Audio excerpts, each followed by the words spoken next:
Các đạo hữu Việt Nam có nghe thì rõ tiếng phiên dịch không ạ? Dear Rinpoche, we are ready to start.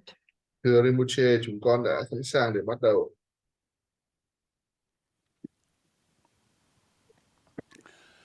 Hello everyone. Xin chào tất cả các quý vị đạo hữu. Good morning. Xin chào buổi sáng, chào buổi trưa, good evening, chào buổi tối, and some nearly good night time. và một số nơi thì là gần Thank you như là very chúc much ngủ once ngon. again, Sakya Xin friends cảm ơn tất and cả all các the Pháp Hữu Sakya dedicated và translators cảm ơn các phiên dịch tận tụy to this tonight's teaching. để tham gia cái buổi giảng pháp tối ngày hôm nay, là buổi giảng pháp đặc biệt về 6 cái phiền não căn bản. Before we start the teaching, Trước khi mà chúng ta bắt đầu cái phần giảng, very important that điều quan trọng là chúng ta hãy đặt tâm thức của chúng ta trong một cái khuôn khổ rất là tốt đẹp.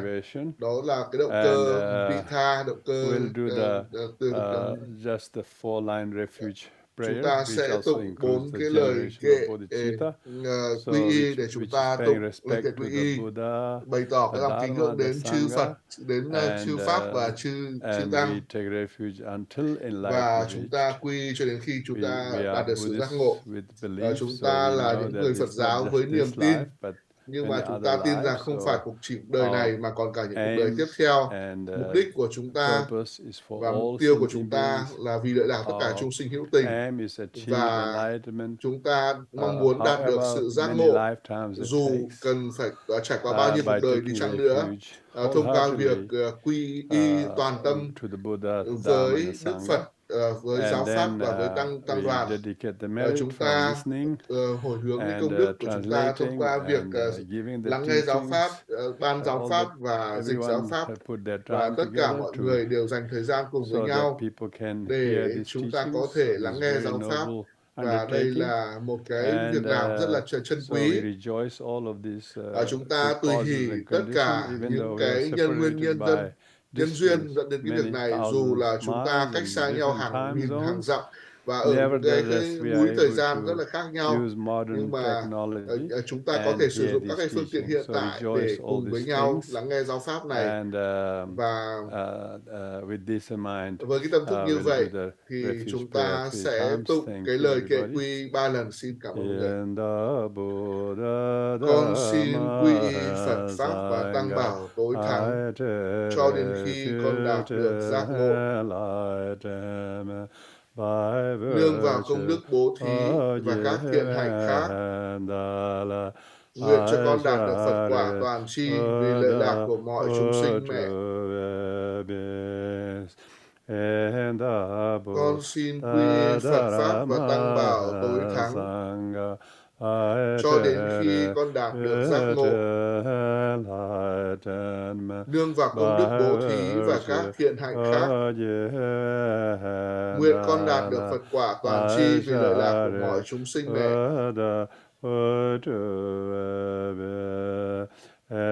Con xin quy y Phật Pháp và Tăng Bảo tối thắng cho đến khi con đạt được giác ngộ, nương vào công đức bố thí và các thiện hạnh khác, nguyện con đạt được Phật quả toàn tri vì lợi lạc của mọi chúng sinh mẹ.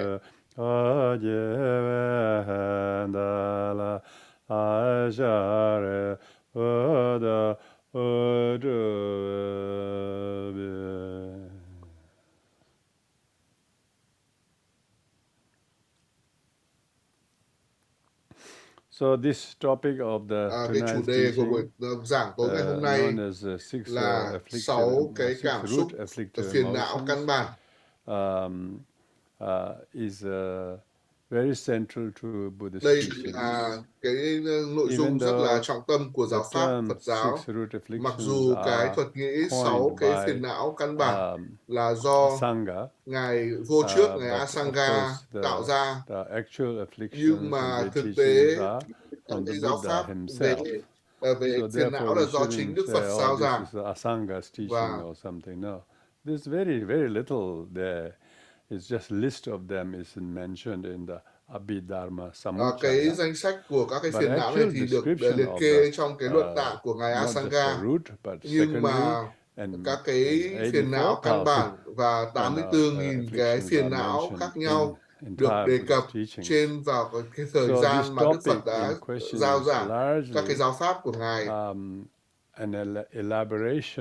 và cái miêu tả về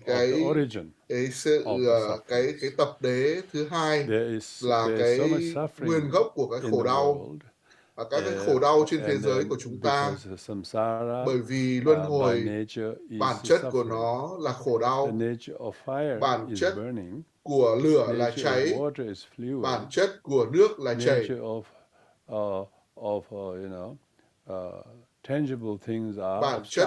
bản chất của những thứ hữu hình là cản trở cái dòng, bản chất của không khí là trôi chảy, và bản chất của cuộc sống là khổ đau. Tất cả các cuộc sống thì đều có khổ đau, nhưng mà khổ đau có rất nhiều các nguyên nhân khác nhau. Một số là nguyên nhân thứ yếu, nguyên nhân phụ, nhưng có thể một số khổ đau là một nguyên nhân phụ, nhưng có thể là một số khổ đau là nguồn gốc, là nguyên nhân gốc của khổ đau. Thì chúng ta nói về cái nguồn gốc chính của khổ đau.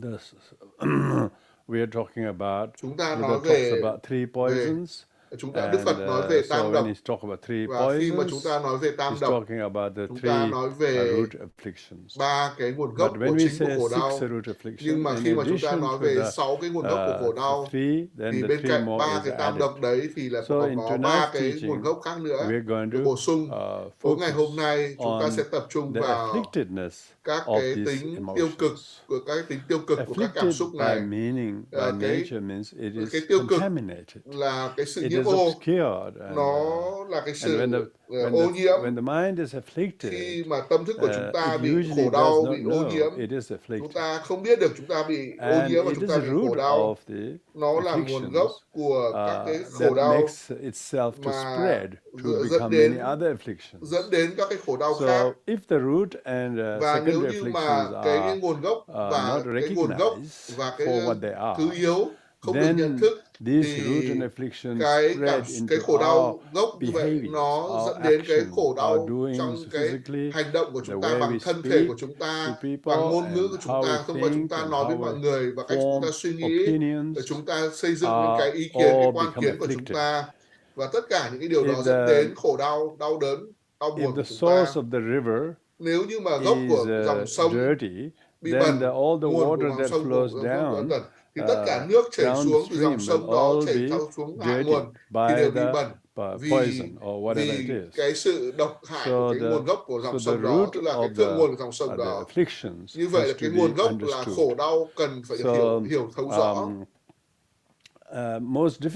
Phần rất là khó khăn dành cho cuộc đời của chúng ta là làm thế nào để hiểu khổ đau là chính là khổ đau, và khổ đau không phải là một thứ mà chúng ta nhìn thấy bằng mắt của mình, hoặc là nghe bằng tai.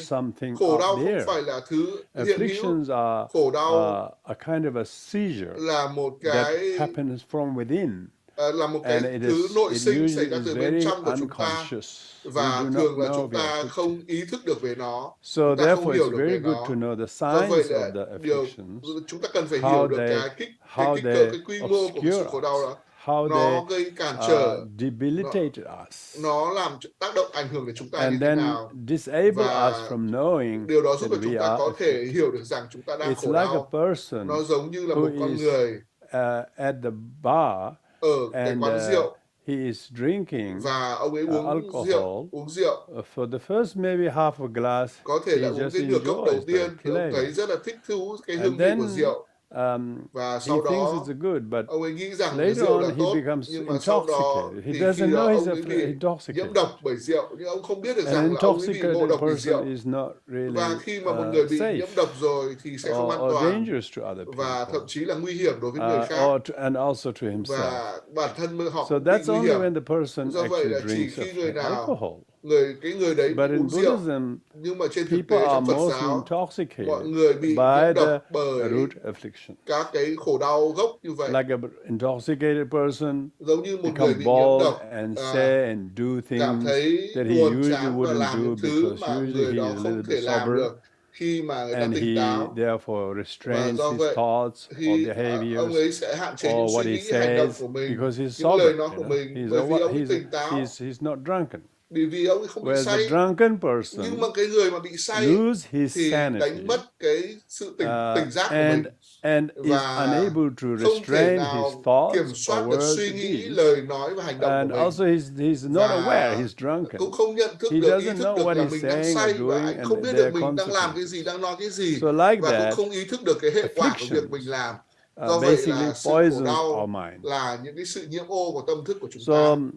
Do vậy there are 6 root có afflictions. 6 cái ô So nhiễm khổ đau gốc. it is very important that you Đây là don't điều get rất là quan trọng là chúng stuck ta in words, không okay? bị vướng mắc vào Why? ngôn từ Because và ngôn từ. Tại Buddhist sao? teachings Bởi are vì những very cái giáo new pháp của Phật giáo in thì the rất là modern mới language. ở trong And cái ngôn ngữ hiện they đại, come from Sanskrit and và then ngôn ngữ translated Phật into giáo language được like viết từ Tibetan. tiếng Phạn And Sanskrit và so sau now đó try được to viết ra bằng translate tiếng into Tạng, English. và bây giờ được Don't dịch get ra tiếng stuck Anh. in Chúng ta certain không nên words bị thinking bế that's the tắc, bị only way. tắc vào những cái ngôn ngữ, Because cái there are thuật ngữ, some very bởi vì bombastic có terminology một số cái thuật ngữ some rất là Western kinh khủng interpreters khi mà dịch coin, ra tiếng Anh. which are Một not số người accurate. phương Tây dịch ra thì nó không chính Nor xác. is it would be totally accurate used by someone like me. Why? Because Chỉ it có thể takes a hiểu long những time người mà như for tôi the thì có thể hiểu một cách terminology chính to xác, become bởi vì standardized and cần widely có thời accepted. gian để hiểu và So để chuẩn therefore, hóa be nó để cho fairly nó có thể chấp nhận open-minded, được. okay? Như vậy là chúng ta cần phải có một cái tâm thức khá And là cởi mở. so tonight our Buổi session tối will ngày be hôm nay, two tối ngày parts. hôm nay chúng ta sẽ có So 2 phần. we will do 1 hour Chúng teaching ta now, sẽ dành 1 and tiếng then để have a giảng 15-minute pháp break, và khoảng and then 15 we phút will nghỉ have giải a lao, second hour. và chúng ta sẽ có cái phần I hope 1 I giờ can tiếp theo. explain a Tôi little hy bit vọng là slowly thầy sẽ giải so thích that một cách our ngắn, friends chậm chạp, translator cho vậy can là các phiên dịch có thể translate dịch easily. một cách dễ dàng. Oh, thank you. Xin So, cảm ơn. out of the 6 root Và trong afflictions, 6 cái first it is thứ called nhất root. là tại sao lại gọi là gốc? Root because it is Gốc hay the còn gọi là căn origin bản, bởi vì nó là of gốc, our sufferings. bởi vì nó là nguồn gốc của khổ đau của chúng ta, And it is the true origin of bởi vì sufferings. nó là thực sự And là, therefore it's very good to know why they are root. và chúng And ta if cần you phải know hiểu the được tại sao nó characteristic lại gọi of là the gốc afflictions và cái and đặc điểm why they của are cái root khổ đau của chúng afflictions, ta, tại then sao lại gọi nó là we khổ đau wanted gốc? to know Bởi how vì to khi mà detect chúng them, ta muốn how được to read the được signs đoạn tuyệt, of muốn loại trừ these những khổ đau này thì chúng afflictions ta cần phải biết được looming nó, or cái cách thức invading mà our conscience. nó xâm So chiếm we cái need tâm to thức của chúng ta develop như thế this nào. metacognitive awareness Chúng ta phải hiểu được to cái read quá the trình nhận thức omens, signs để mà đạt that được you are khi mà chúng ta afflicted bị ảnh by hưởng, bị either khổ of đau these root bởi afflictions. những cái khổ đau gốc So này. that's why it's good to Đó là know lý do vì what sao the chúng root ta cần phải afflictions biết are. là cái nguồn gốc, cái And say, khổ if đau we gốc, say phiền não gốc what là cái is gì? this is a prayer wheel. This is Ví a dụ như prayer là wheel. đây So là we cái look kinh at luân the chẳng prayer hạn. wheel and Khi then mà we chúng know ta it's a nhìn vào prayer cái kinh wheel. luân, chúng ta biết Even đây là cái this, kinh luân. we have to Mặc be dù introduced chúng ta by cần phải somebody. giới thiệu bởi một Not ai everybody đó, knows it's a nhưng mà prayer không wheel. phải They ai say, cũng what biết is được this? đây Because là cái kinh they luân. haven't seen it. Bởi vì họ But chưa once nhìn they have thấy, been introduced nhưng to mà this khi mà họ đã object được and giới saying thiệu that's a cái đối prayer tượng này wheel thì họ and biết this đây là has cái got kinh prayers luân inside và and when cái you kinh turn luân like này this có cái and that's a bánh Buddhist xe people use these as và prayer wheel. That's chúng how ta we sử dụng để introduce quay. objects. Đấy chúng ta gọi là Now, đối tượng. afflictions are not objects. Cái sự khổ They đau are không phải là đối subjects. tượng, They nó are là chủ thể, subjective nó là chủ thể khách quan, problems, nó là chủ subjective thể chủ quan, unawarenesses. So nó là chủ therefore, thể we của need nhận to thức. Do vậy là chúng ta be cần very phải reflective rất là phản tỉnh to know để what the hiểu afflictions are. cái khổ đau là cái gì. So I'm going to explain Do vậy là thầy each sẽ of these giải thích afflictions từng cái khổ a đau này, little bit one by one. từng cái khổ đau một. So the Do first vậy one là cái điều đầu tiên is called desirous attachment. đầu tiên là thầy muốn I nói translate về this as a gọi desirous là attachment instead of cái just sự attachment. tham lam Why? bám chấp. The Tibetan word is de chak. Bởi vì De là means cái desire, từ chak means tiếng attachment. cái từ tiếng Tạng Tibetan có nghĩa language is là bám chấp, monosyllabic nhưng mà tiếng language. Tạng thì là một ngôn Every ngữ mà có syllable biểu has a hiện, meaning. mỗi một cái phụ âm nguyên So âm đều có ý nghĩa. disyllabic word like Disyllabic de word chẳng chak. De hạn đơ means chắc, desirous đơ chắc có nghĩa là and cái chak tham means muốn, attachment. còn cái sự bám chấp. So this means that the person Nhưng là có nghĩa who là gì? has desirous Một attachment. người có cái tham muốn và bám chấp như vậy It is not a question of who thì has không phải desirous là một câu attachment, hỏi ai who là người hasn't. có tham muốn, ai không có All tham muốn. sentient beings, Tất cả các chúng sinh, particularly us đặc who are biệt born in this là những desire, người mà we đang all have được sinh ra desire trong cõi dục giới and thì đều có attachment. tham muốn, đều có sự We bám luyến, bám all chấp. are Chúng ta completely đều intoxicated đều bị độc, by bị nhiễm desirous độc bởi attachment. cái sự tham But muốn, yet cái we sự do bám not chấp. know we Nhưng drank that mà much chúng ta không biết được là alcohol chúng ta lại uống nhiều rượu như vậy. or to desire, to Của want. rượu, cái rượu tham And muốn, then rượu bám chấp if như you, vậy. what you want Và is khi mà chúng ta contaminated. muốn bị nhiễm What you ô như want vậy, is cái the, điều mà you chúng do ta not mong know, muốn, it's chúng ta không biết undesirable. là những điều mà không But có we thể nhu yet cầu được. desire the very thing Nhưng mà chúng that looks ta very muốn rất nhiều attractive, thứ mà có vẻ that hấp dẫn maybe that looks và có promises so thể much. rất là hứa hẹn. So we desire Chúng because ta our five mong sense muốn doors, bởi vì 5 that cái the cánh cửa của chúng eyes ta, ngũ căn của desire chúng form, ta, cái mắt của chúng ears ta desire muốn về cái sound, sắc, and tai chúng ta likewise your về nose thanh, smell, mũi của chúng ta thì vị, and then it doesn't desire và some nó không smells muốn and so những on. cái So you can see mùi vị không thích. desire is Như vậy a là cái tham subjective muốn là rất chủ quan, longing in là cái one's điều mind that I nhu want cầu this, I trong tâm want thức của this, chúng I ta. Ta want muốn this. cái So này, that's ta like muốn what cái is kia. called desirous. Như vậy là And cái thứ chak mà chúng is ta tham muốn, attachment. cái sự So tham muốn not và only the bám person luyến, is bám chấp vào cái điều đó. afflicted Như vậy là không phải in ai not knowing the object bị that he desires is undesirable, hiểu được rằng là cái điều mà but người he ta muốn là becomes, không thể đạt được. he will do Nhưng mà anything người đó sẽ to làm get tất it. cứ mọi thứ để đạt được điều đó. So it Do has vậy, so that object is contaminated, meaning cái the đối tượng objects, bị material ô nhiễm, objects ví such dụ chẳng as hạn như cái đối tượng về vật chất, form, chẳng hạn như là sound, hình thức, smell, âm thanh, taste, mùi vị, touch, xúc and the giác, thought, rồi all thậm chí views cả and quan opinions. điểm, quan So we ý could kiến. be desiring Nó có to thể là have những cái thứ tham muốn any of those để sense có được tất objects cả những that cái are đối largely tượng của giác quan như controlled vậy by things. và They bị are kiểm soát impermanent. bởi They look tất cả những cái desirable, suy nghĩ but của chúng they will ta. not stay Trông desirable thì có vẻ là because có thể đạt they được are nhưng lại không đạt impermanent. được, But bởi vì the chúng là đều person vô who thường. desires the Nhưng mà cái thing người mà mong doesn't muốn như vậy know thì lại không biết that được rằng it will change. những It điều will đó not. sẽ thay It is đổi, not những as điều exactly đó as what we sẽ desire. không thực sự như là We chúng ta mong muốn, exaggerate và ourselves chúng ta tự about the huyễn hóa, desirability huyễn hoặc cái bản thân of chúng the ta undesirable. về những cái khả năng So đạt that's được những điều không đạt afflictive được đó, desire. thì đó Afflictive gọi desire. là cái sự gọi là khổ đau Afflicted về desire. tham muốn, khổ So đau về desire dục vọng. itself is not doesn't Như have vậy to be là afflicted. như So vậy là cái tham you muốn can thì bản thân desire nó có to thể không phải là learn khổ đau. Dharma. Chúng ta có thể mong We muốn, desire tham to muốn attain được học enlightenment. giáo pháp, chúng ta có thể So mong that muốn is được not đạt được giác ngộ. afflicted Nhưng mà desire. đó không phải là những But cái still mong muốn, desire. tham muốn gây ra khổ đau. But when we talk Nhưng about khi mà chúng ta afflicted nói desire, về những the cái very tham muốn gây khổ object đau itself thì cái is contaminated. cái bản thân cái đối tượng nó Contaminated đã by là one's ô nhiễm rồi. exaggeration, Bởi vì one's là seeing things in the thing that it khi mà lacks. chúng ta thấy cái thứ mà không tồn tại One trong thing cái is thứ đó, permanent, but the một cái object is thứ not permanent.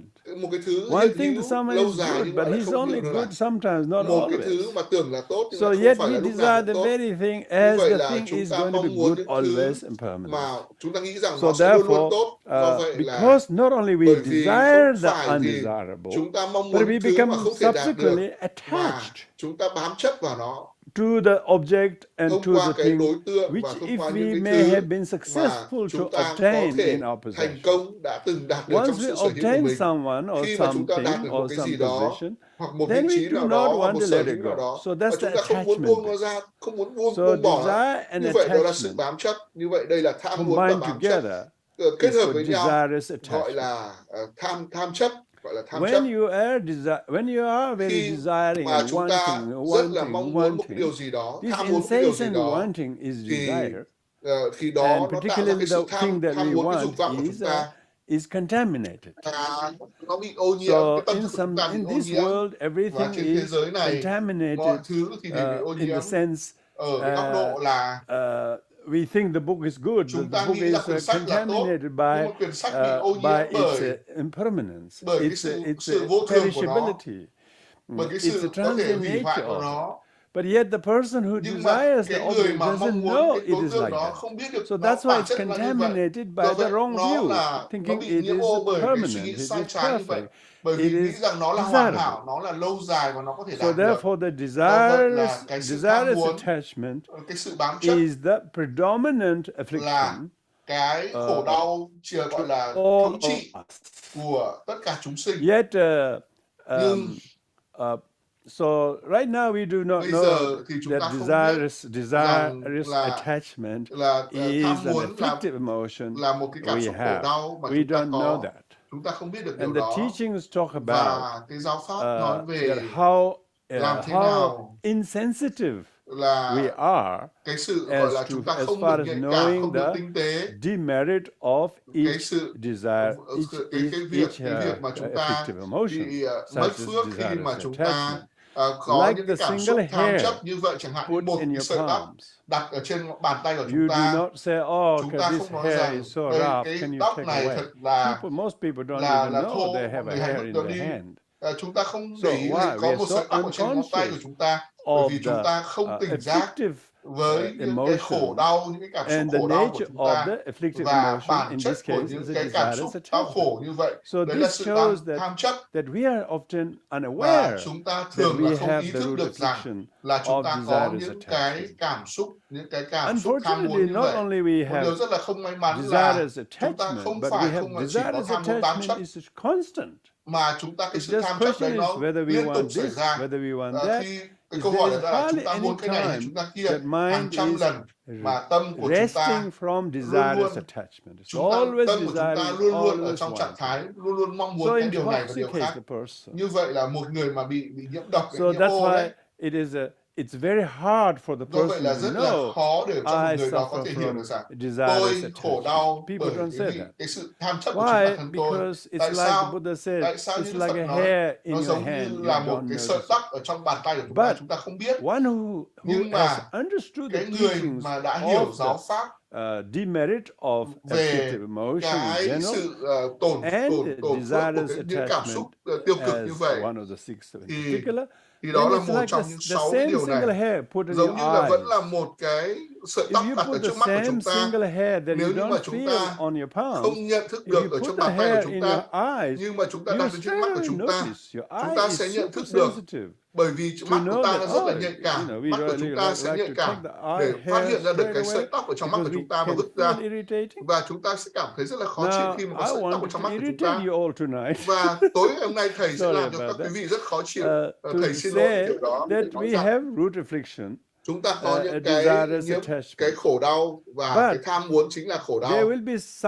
Nhưng mà có một số người trong số các bạn, những người đã thực hành giáo pháp một cách đáng kể và mạnh mẽ hơn và hơn cái cảm xúc khổ đau của các bạn, và các bạn có thể kiểm soát được cái tham chấp của mình với những cái thứ mà hiện hữu hình, hoặc là khi nào, hoặc là chỗ mà bạn muốn ngồi, cái điều mà các bạn muốn nghe, hoặc là các bạn muốn nghe nhạc ra cổ điển, hay là thay đổi cái băng đĩa, và chúng ta tranh cãi với con gái của mình, con ta không muốn nghe nhạc này, ta muốn nghe nhạc kia.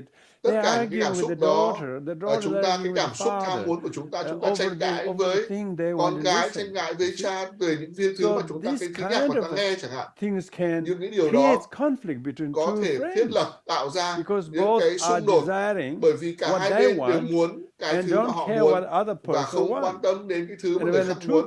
Và hai cái người đó tranh cãi với nhau, họ tranh cãi với nhau bởi vì họ không đạt được cái thứ mà mình muốn. Cả hai người đó họ đều không biết được là những cái thứ mà họ mong muốn đều là không đạt được. Và đặc biệt là họ bám chấp đến những cái thứ mà không thể đạt được, và họ nghĩ rằng cả hai thứ đó đều đạt được. Do vậy là họ bị ảo tưởng, vọng tưởng. Như vậy là đó, họ bị vọng tưởng rằng những cái thứ đó là có thể đạt được. Một số thứ có thể đạt được một chút, nhưng mà không có một cái gì đảm bảo cả. Bởi vì là họ bám chấp vào những điều đó. Mọi người khổ đau vì bám chấp vào những điều đó, vào những điều mà họ nghĩ rằng họ có thể làm, muốn làm, và họ chẳng thể làm được điều đó, và họ rất là bám chấp và bám luyến vào cái điều đó, và họ nghĩ rằng họ